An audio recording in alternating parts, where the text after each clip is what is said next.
పేదవాడి పక్షాన నిలబడతాం, ప్రజా గొంతుకై నినదిస్తాం.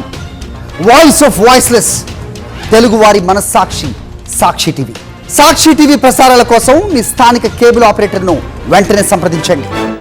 భారత badminton star player Saina Nehwal సంచలన ప్రకటన చేశారు. తన భర్త పారుపల్లి కశ్యప్ నుంచి విడాకులు తీసుకుంటున్నట్టు వెల్లడించారు. 7 ఏళ్ల వివాహ బంధానికి 20 ఏళ్ల స్నేహ బంధానికి ముగింపు పలుకుతున్నట్లుగా సోషల్ మీడియాలో పోస్ట్ చేశారు. ఆమె చాలా ఆలోచించిన తర్వాతే ఈ నిర్ణయం తీసుకున్నట్లుగా తెలిపారు.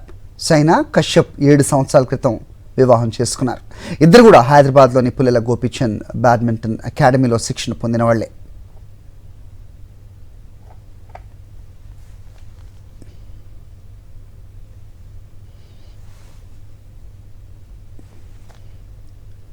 రైట్, సైనా నెహ్వాల్ ట్వీట్ చూస్తున్నాం. Life takes us in different directions అంటూ ఆవిడ పోస్ట్ చేసిన పరిస్థితి.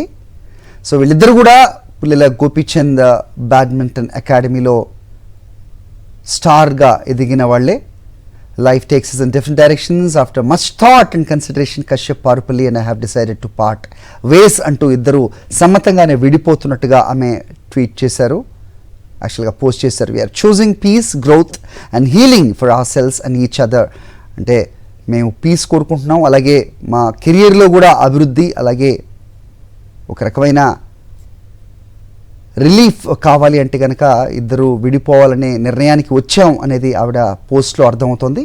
I'm grateful for the memories and wish nothing but the best moving forward. So ముందుకి వెళ్ళాలి జీవితంలో అనేది తప్ప ప్రస్తుతానికి ఏది లేదు అన్నట్టుగా కూడా మాట్లాడారు. Thank you for understanding and wishing nothing but the best moving forward, respecting our privacy during this time. So మా ప్రైవసీని గౌరవిస్తారని ఆశిస్తున్నాం అంటూ కూడా సైనా పోస్ట్ చేశారు. 7 ఏళ్ల వివాహ బంధానికి ఫుల్ స్టాప్ పడుతున్నట్టుగా, ఇద్దరు కూడా అమికబుల్గా ఇద్దరి సమ్మతంగానే విడిపోతున్నట్టు, ఎలాంటి గొడవలకి ఎలాంటి డిస్టర్బెన్సెస్కి తావు లేకుండా పీస్ఫుల్గా విడిపోదలుచుకున్నాం. మా అభివృద్ధి, మా జీవితంలో అలాగే కెరియర్లో వృద్ధి సాధించడమే ప్రస్తుతం ప్రధాన లక్ష్యంగా ఆమె చేసిన పోస్ట్లో అర్థమవుతోంది. మొత్తానికి దశాబ్దాల స్నేహబంధానికి అలాగే 7 సంవత్సరాల వివాహ బంధానికి ఫుల్ స్టాప్ పెడుతూ ఇద్దరు విడిపోవడానికి నిర్ణయించినట్టుగా ఆమె పోస్ట్ చేశారు.